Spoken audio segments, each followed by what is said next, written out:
Before I tell you what my mother posted 3 hours after we buried my grandfather, take 1 second and hit subscribe. Because this channel exists for people who finally stopped shrinking themselves to keep a family's peace. And by the end of this one, you'll understand exactly why. My name is Meredith Hale. I was 33 years old the day I lowered the only parent I ever really had into the ground. His name was Frank Whitlow. My grandfather. The man who taught me to patch a leaking hull, balance a checkbook, and never, not once, leave a person standing in the rain. At his funeral, I saved 2 chairs in the front row. They stayed empty. And what I found out about those empty chairs 3 hours later is where this story actually begins. Let me take you back. Because you need to understand the man in that casket before you can understand what his own daughter did to him. I was 7 when my parents decided that raising a child was inconvenient. My mother, Diane, and my father, Gerald, didn't disappear all at once. They faded, the way a porch light dims before it finally goes dark. Missed pickups. Missed birthdays. And then, one gray October, they simply didn't come back. So my grandfather did what he always did. He showed up. He was 52 then. A retired boat builder with hands like old rope and sawdust permanently pressed into the lines of his palms. He didn't sigh. He didn't make me feel like a burden. He just cleared out the spare room, nailed up a shelf for my books, and bought me a little lighthouse nightlight because he said a girl shouldn't sleep in the dark not knowing someone's watching over her. For 26 years, he was that light. He sat in the front row of every school play, even the ones where I forgot my lines. He came to every softball game, cheering loud enough to embarrass me, even when I struck out looking. He folded his 6-foot frame into those tiny plastic chairs at parent-teacher conferences, knees practically at his ears, taking notes on the back of a gas receipt because that's what was in his pocket. My mother sent a birthday card when she remembered which month I was born in. My grandfather never missed a single day. I asked him once, I was maybe 9, why my own parents didn't want me. He set his coffee down slow, like he was choosing every word with his hands the way he chose wood. For the grain, for what it could hold. Showing up is the whole thing, kiddo, he said. Everything else, that's just noise. I carried that sentence like a heartbeat for the rest of my life. He was in the front pew when I married my husband, Daniel. He held my daughter, Lily, an hour after she was born, and he cried without a shred of shame. So when the cancer finally came for him, pancreatic, the kind that doesn't ask permission, I already knew exactly who I owed my nights to. I drove out to his little house after work every single evening. I handle the books for half the small businesses in our town, so numbers are my language, and I brought that same care to him. I'd make him soup he could barely finish. We'd watch the same old westerns, over and over, because by then, familiar was the only comfort left. And that was exactly when my mother reappeared. Diane flew in from Arizona the moment word got out he was sick, not before. Suddenly she was helping. Taking over his mail. Taking over his banking. When I offered to sit down and go through his finances, my actual profession, she gave me that smile. The tight one. The one that means don't. Daddy wants his privacy, Meredith. I pushed back gently. I told her I just wanted to make sure nothing slipped through the cracks. Fraud happens to sick, tired people more than anyone realizes. She told me it wasn't my place. That he'd set things up his way. I called his bank myself, just to check. They told me only the account holder or the person holding power of attorney could discuss anything. And the power of attorney was Diane. There was a wall around my grandfather. And my mother had built it with her own signature. I told myself I was being paranoid. Grief does that. Makes you suspicious of shadows. I told myself she was still his daughter, whatever else she was. So I brought him soup, and I kept my mouth shut, and I trusted the wrong thing. 3 weeks later, he was gone. He died on a Wednesday morning, my hand in his, a hospice nurse named Carol on the other side of the bed. Diane had flown home 4 days earlier, because, in her exact words, she couldn't just sit around waiting for it. So I planned the funeral. Alone. I picked the hymns at my kitchen table at 2 in the morning while my husband slept upstairs. I called the florist, the church, the man who digs the graves. Then I called my mother with the date. Pool noises in the background. A pause. We just can't make it back in time, sweetheart. Flights are so expensive right now. Daddy would understand. I sat there with the phone against my ear long after she hung up, thinking about a man folded into a child's chair at every recital of my life, and his own daughter couldn't find a flight to his funeral. I told myself that was the worst of it, that nothing could sink lower than two grown children skipping their father's grave. I was wrong. The lowest moment was still 3 hours away, and it was already loading on a beach somewhere warm. The morning of the funeral, the sky couldn't decide whether to rain. I got there early. I set 2 folded programs on 2 empty chairs in the front row, because hope, even mine, is a stubborn animal. The chapel filled up behind me. I turned once and had to catch my breath. Half the town had come. The Delgado family, whose porch he'd rebuilt for free after the flood. Old Mr. Ferris, sobbing into a handkerchief the size of a dish towel. A stranger who told me my grandfather had taught her late husband his entire trade, and neither of them ever forgot it. An entire town showed up for a retired boat builder. His own children left 2 chairs sitting empty, like place settings for ghosts. I stood to read the eulogy I'd written at 2 in the morning. My voice held, because that's how he raised me. I sat back down. I looked at those 2 empty chairs one more time. And that's the exact moment my phone buzzed in my coat pocket. I almost didn't look. I did. A photo. My mother, in a turquoise sarong, a drink with a little umbrella sweating in her hand. My father grinning behind her, sunburned, pleased with himself. White sand. Water so blue it looked fake. Underneath, in her cheerful handwriting, living our best life. Posted publicly. 11 minutes into her own father's funeral. My hand went cold around the phone. I don't remember much of what happened after that. I remember sitting in my car in the parking lot with the engine off, staring at that photo until the screen went dark, then lighting it up again just to make sure I hadn't imagined it. Living their best life. While I buried theirs. I do this for a living. I stay calm when other people's financial worlds fall apart. Missing invoices. Blown budgets. Crying clients staring down a tax bill. I'm the steady one. The one who says, let's just look at the numbers. But sitting in that lot, I could not find one steady thought in my whole body. And then the phone buzzed again. A text. From a contact saved in my phone under a single word. Grandpa. The number I had called every night for months. The number that had gone silent on Wednesday, the moment Carol pulled a sheet over him and I stopped breathing for a while. It lit up in my hand like nothing had happened at all. Sweetheart. Come to my house right now. I read it 4 times. My grandfather was in the ground behind me. There was no version of reality where that phone should be sending me anything. I looked back at the fresh grave. Then down at his name glowing on my screen. And I did the only thing his granddaughter could do. I turned the key. His house sat 20 minutes outside town, down a road that turns to gravel right at the mailbox. I made it in 14. The porch light was on. The front door stood open. A car I half recognized sat in the driveway.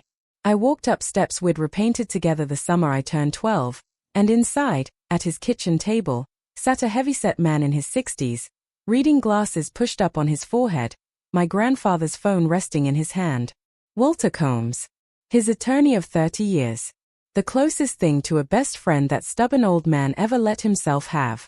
He stood the second he saw my face. Meredith, I'm sorry. I should have just called from my own phone. But he told me you might not drop everything for a stranger's number. He set the phone down like it was still warm. He said you'd come for him. I couldn't speak. Your grandfather asked me to do this months ago, Walter said. Made me promise, the day after he passed, I'd get you out here alone, no matter what. He told me exactly what to text. He said, and these are his words, she'll drop everything for that name. I looked at the phone. I looked at the empty chair at the head of the table. And my heart didn't just sink, it fell straight through the floor. Because this wasn't a glitch. This wasn't a cruel prank.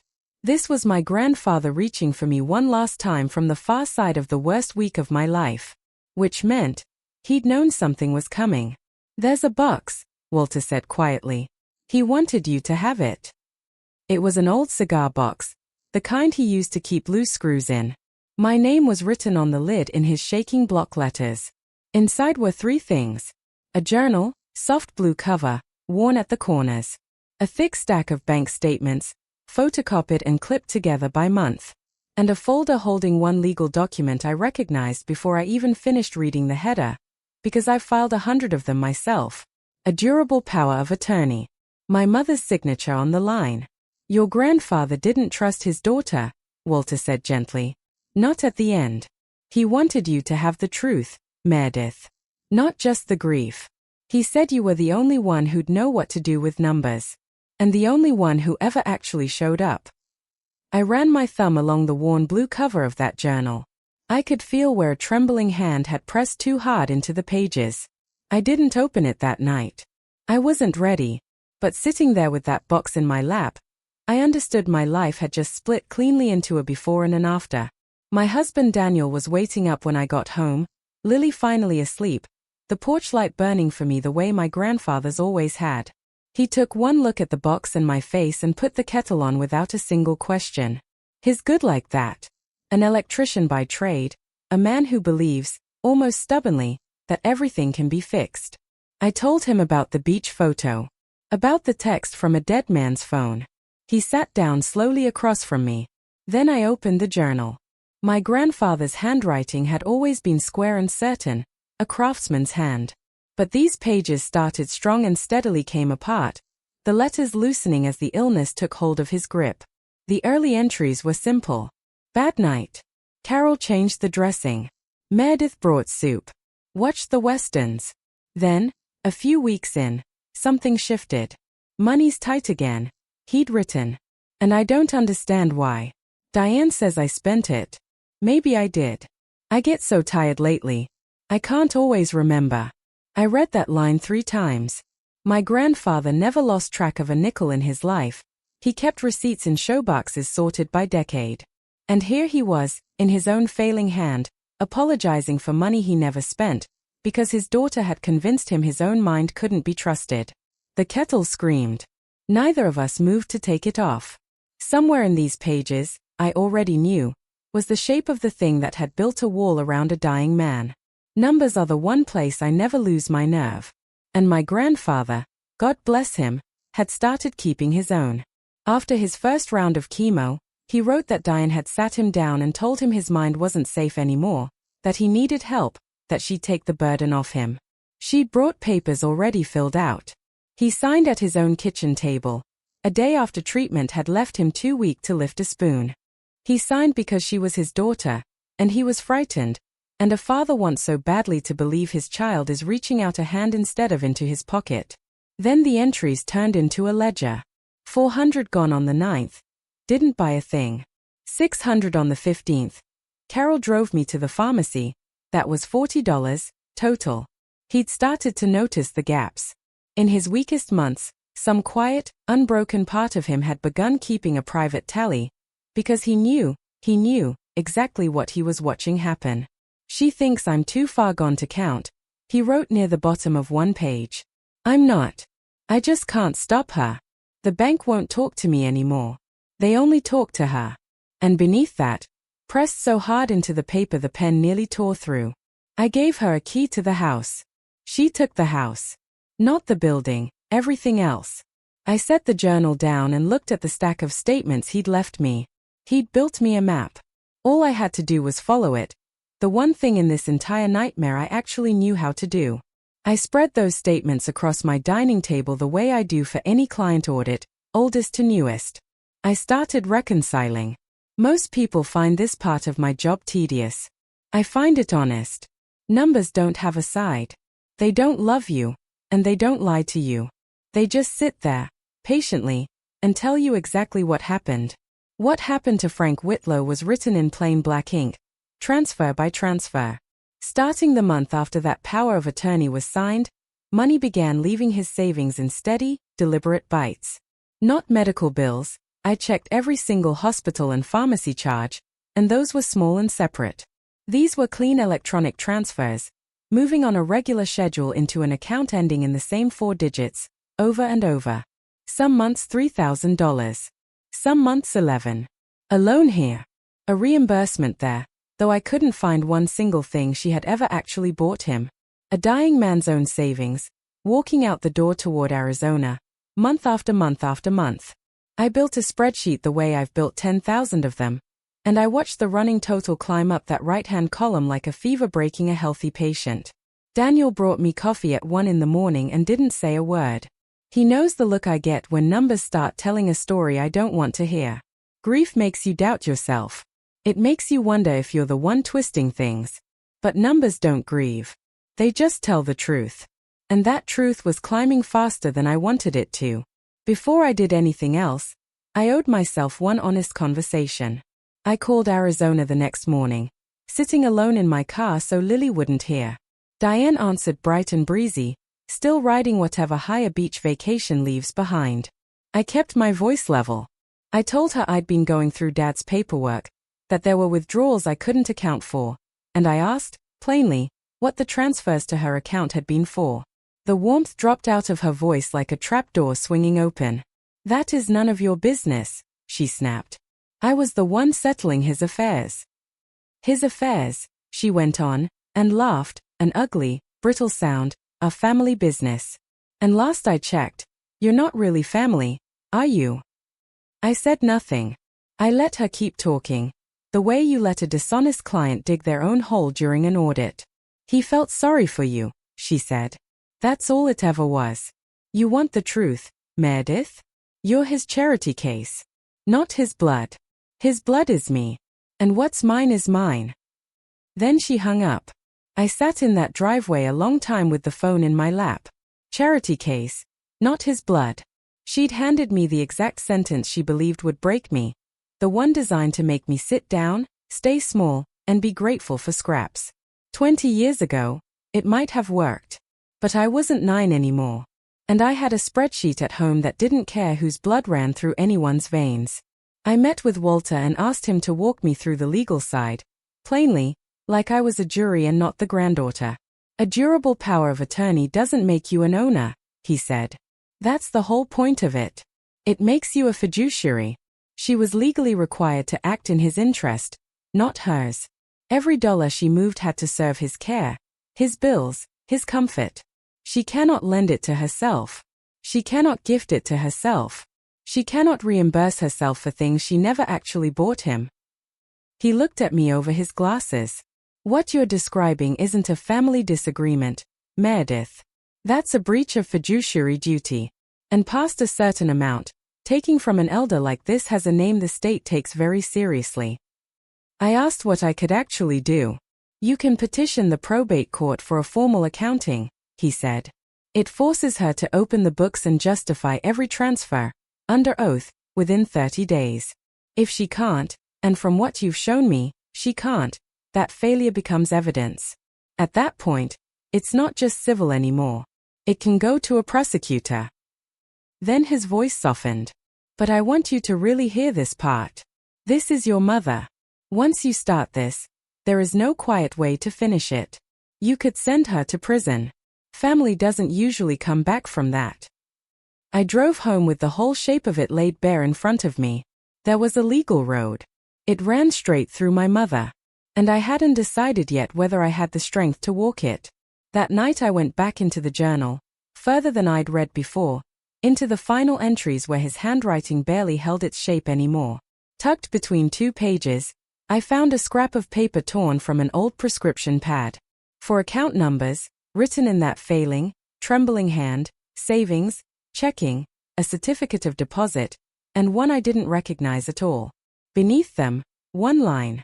If you're reading this, sweetheart, then I was right about her. And I'm sorry. I sat on the edge of my bed and read it until the words blurred together. He'd known. That undid me more than the beach photo. More than the empty chairs. He had known what his own daughter was doing to him, and he'd been too weak, too walled off, to stop it in the moment. So instead of surrendering, he'd quietly built a case, inside a cigar box, and handed it to the one grandchild he trusted completely. He turned a dying man's most useless scrap of paper into a key. That I'm sorry sat on my chest like a stone. He was apologizing to me, as if being betrayed by his own child was something he had done, rather than something done to both of us. I understood, then, exactly what he'd left me. Not grief. Instructions. Somewhere between that line and sunrise, without ever deciding it out loud, I stopped grieving quite so hard, and started counting instead. With that fourth account number, I finally had the whole picture. That last unfamiliar account was a certificate of deposit he'd built slowly over 40 years. His real nest egg, meant for something good. I pulled every record Walter could legally request and added the CD to my spreadsheet. And the running total didn't climb this time. It jumped.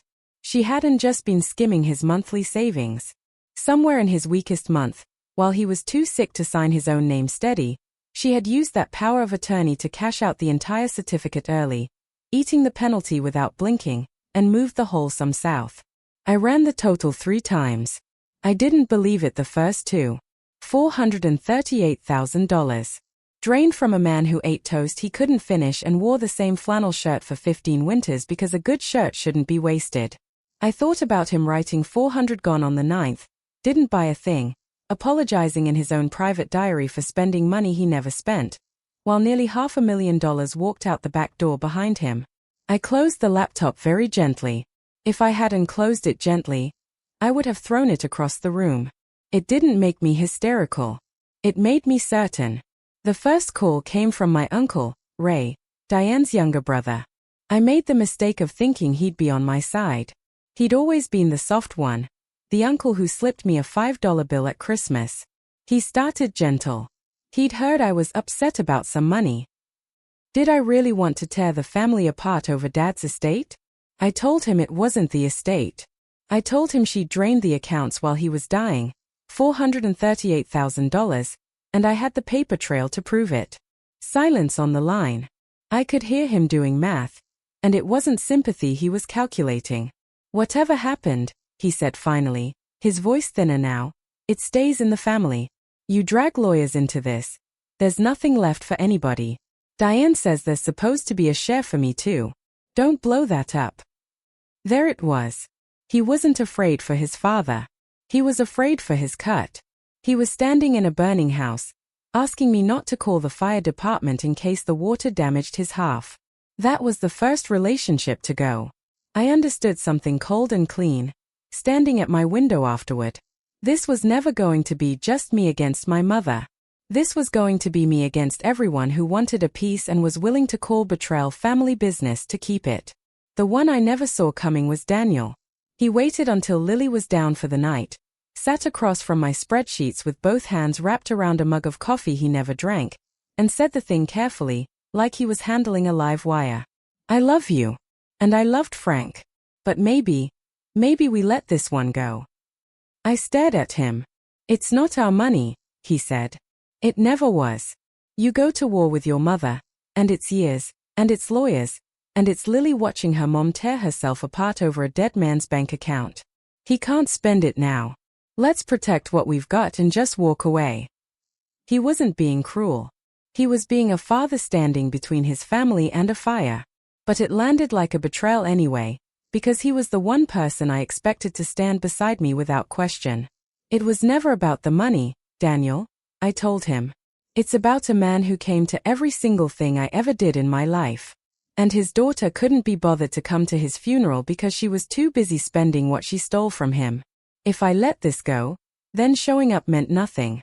Then love is just whatever people say when the will gets read. He didn't agree that night. He went to bed. I stayed at the table alone with a journal and $438,000 in stolen numbers, and not one single person standing beside me. That was when I finally understood what I was going to have to do, alone, if that's what it took. She moved faster than I expected. A week after our call, I drove out to my grandfather's house, just to sit on the porch we'd painted together, I told myself. There was a realtor's sign hammered into the front yard. A lockbox on the door. She'd flown up, changed the locks, and put his house on the market before the flowers on his grave had even wilted. I stood in the gravel driveway where I'd parked 100 times before, and I couldn't get in. The only place on earth that ever truly felt like home to me, and I was locked out of it by my own mother. A light was on inside. I could see her moving behind the curtains, boxing up his life. When she saw my car, she came to the window and pulled the curtain shut. Didn't open the door. Didn't say a word. Just closed the curtain, like I was a stranger selling something door to door. I stood there in the cold until the porch light, the one he always left burning for me, clicked off. She turned off his light. That's the detail I still can't shake, even now. For 26 years, that light was on for me every time I came up that drive. And my mother reached over, without a second thought, and switched it off. When quiet threats didn't move me, she tried a loud one. Diane called, the first time in weeks, her voice carrying that rehearsed calm people use when a lawyer has coached them. She'd heard I was talking to attorneys. She wanted me to understand something. If I came after her, she said, she would tell everyone the truth. That I had manipulated a dying, confused old man. That I'd wormed my way into his house, poisoned him against his own daughter, and invented these accusations to steal an inheritance I had no blood right to. She said it so smoothly I knew she'd rehearsed it out loud before. You have no idea how this looks, Meredith. The charity case grandchild, all alone with the sick man, controlling his money. You throw 1 stone, I throw 10. For about an hour after that call, I was genuinely afraid. Not of her, of the story she could spin. A jury doesn't see 26 years of recitals and parent-teacher conferences. They see a will, a woman, and a lot of missing money, and they wonder. Then I remembered what I actually had. Not a story. Not a he said, she said. I had my grandfather's own handwriting, dated, describing exactly what she was doing to him while she was doing it. I had a fiduciary who couldn't account for a single dollar. I had numbers that don't grieve, don't lie, and don't flinch under a bright light. Let her throw 10 stones. I had the one that was true. Walter connected me with an elder law attorney named Rosalind Ferris, and she was the first person in weeks who looked at my spreadsheet and didn't flinch. She read through the journal, the statements, and the power of attorney for nearly 20 minutes without saying a word. Then she took off her glasses. Mrs. Hale, she said, in my experience, most cases like this are a fog. Somebody's confused, records are missing, it's one memory against another. This is not that. Your grandfather did your work for you. He documented his own exploitation, in real time, and left you a complete paper trail. She laid out the road ahead. First, a petition for a judicial accounting. The court would order Diane to justify every transfer under oath, within 30 days. When she couldn't, that failure would become the evidence itself. A breach of fiduciary duty, civil restitution, and because it was done in bad faith, potentially double damages. Past a certain threshold, and $438,000 was well past it. This stopped being a family dispute and became felony financial exploitation of an elder. She set down her pen. You need to decide something before we file. Because a judge can't unring this bell. Neither can you.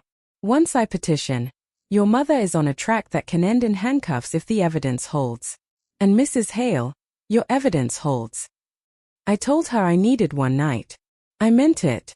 That night was harder than the funeral itself, because at the funeral there had been nothing left to decide. This I had to choose, with my own hand. If I signed those papers, my mother could become a criminal defendant. She could go to prison. Whatever thin, mean thread still connected us would be severed for good, and I would be the one holding the scissors. There's a version of me, 9 years old, still waiting by the window, who would have set the pen down and made peace and spent a lifetime grateful for scraps. I sat with that girl for a long time. I felt her pulling at me. Keep the peace. Don't make trouble. Be good enough and maybe she'll finally come back. Then I opened my grandfather's journal to the line I'd read 100 times. Showing up is the whole thing, sweetheart. And I finally understood I'd had it backward my entire life. Showing up never meant sitting quietly in the chair no matter what happened to you. My grandfather never once kept the peace with the truth. He showed up for me by standing between me and the people who hurt me. Showing up isn't shrinking. It's standing. He'd spent the last of his strength standing up for me, from inside a cigar box. The very least I owed him was to stand up for him, out loud, where a courtroom could hear it. I closed the journal. I put that 9-year-old to bed, gently, for the very last time. In the morning, I called Rosalind and told her to file. We filed on a Thursday. I remember because I took the morning off and sat in Rosalind's office while she walked me through every signature. Each one felt like closing a door I'd never be able to open again. The petition for a judicial accounting. The report to Adult Protective Services. An affidavit. My sworn statement. My name at the bottom. Testifying against my own mother. I signed steady. The carpenter's granddaughter with the accountant's hand. You understand there's no undoing this now, Rosalind said quietly, gathering the pages. Once it's in front of the court, it belongs to the court. Not to you. I understood. I had just ended, with my own signature, whatever family I had left. That my uncle would likely never speak to me again. That most people, hearing this story secondhand, would call me cold for it. I drove home terrified. Hands wet on the wheel, genuinely shaking. But underneath the terror was something I hadn't felt in 26 years, and it took me a while to name it. Relief.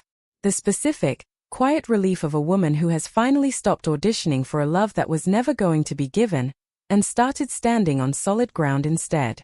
The letter reached Diane on a Monday. She called that same night. I let it go to voicemail, then made myself listen. The first 2 minutes were rage.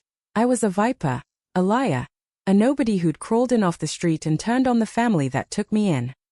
She said Frank should have left me on the porch where he found me. I let it wash over me. And strangely, it didn't cut the way it used to.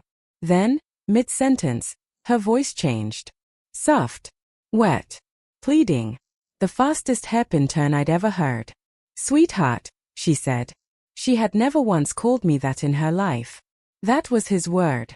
Hearing it in her mouth turned my stomach. Sweetheart, please. We can fix this. Family stays together. Drop the case and you'll still have a mother. Think about Lily. Doesn't your little girl deserve a grandmother? The oldest hook in the world. The exact bait that would have caught me at any earlier point in my life. You'll still have a mother. As if it were a gift she was offering, instead of a debt she'd never once paid. I deleted the voicemail. I didn't call back. She wasn't sorry. She was cornered. And to a woman like Diane, those two feelings feel exactly the same. The 30 days ran out, and her accounting came back to the court exactly as Rosalind had predicted. Thin, defensive, riddled with holes. She'd labeled the transfers caregiver reimbursements and family loans. No receipts. No signed agreements. No proof my grandfather had ever agreed to a single dollar of it. For a fiduciary, that's not an explanation. That's a confession with better handwriting. We built our exhibit the simple way. His words on the left. The bank's cold confirmation on the right. $400 gone on the 9th. There it was on the statement. $400 transferred to Arizona on the 9th. $600 on the 15th. There it was again. He hadn't just left me a hunch. He'd left me a witness statement in his own hand, and the bank had confirmed it, line by line. The probate courtroom was small, paneled in the kind of wood my grandfather would have run his palm along just to check the grain. I sat with Rosalind. Walter sat behind us. Behind him, the family, my uncle, who wouldn't meet my eyes, an aunt, a cousin or two. All of them there to watch. None of them beside me. Then Diane and Gerald walked in, dressed for the occasion. A cream suit and pearls, her tan gone gold under fluorescent light. My father trailing behind in a blazer that didn't quite fit. A lawyer with an expensive tie walked in with the confidence of people who had never once been told no in their lives. Their attorney was smooth. He talked about a grieving family, a difficult illness, the messiness of caring for a dying parent. He was good at it. But the whole time he talked, the judge kept glancing down at our exhibit. My grandfather's shaking handwriting on the left. The bank's cold confirmation on the right. You cannot charm a running total. You cannot smooth talk a spreadsheet. Before the ruling, in the hallway during recess, they made their move. Diane's attorney caught Rosalind and asked for a moment alone with me. The offer was surgical. Diane would return a portion of the money, not all of it, and sign my grandfather's house back over to me. My house. The porch. The lighthouse nightlight.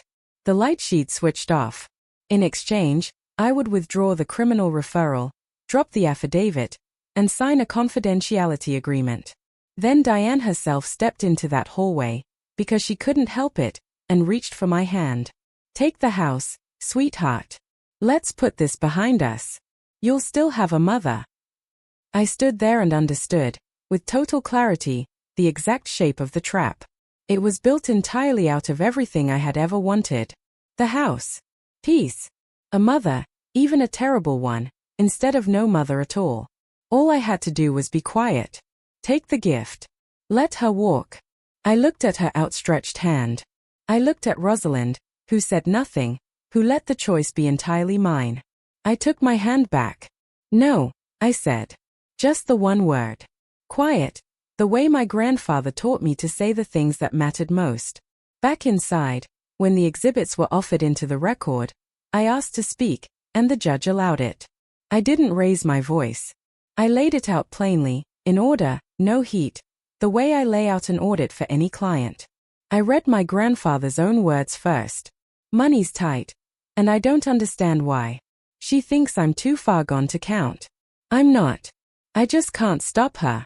Then I matched each line to the bank's confirmation, transfer by transfer, all the way up to the certificate of deposit cashed out while he was too weak to sign his own name, all the way to $438,000. I told the court this money was never mine to want, and I wasn't there to claim a cent of it. I told them my grandfather had meant that certificate for something good, and I was asking the court to see it returned so it could go to elderly people with no one left to show up for them. Not to me. And his house? I would be donating it to an elder care charity, in his name. That was the part that broke her. Not the numbers. The part where I gave it all away. She shot to her feet before her lawyer could stop her. It was owed to me, she shouted across the courtroom. It was mine. I put up with that old man my whole life. The room went silent. She'd said it out loud, in front of a judge. I just looked at her. Calm, steady, finished. And I understood, in the same breath, that I had won and lost the exact same thing. My grandfather's honor. And a mother I would never have again. Both at once. Nobody tells you that bill always comes as one. The judge didn't need long.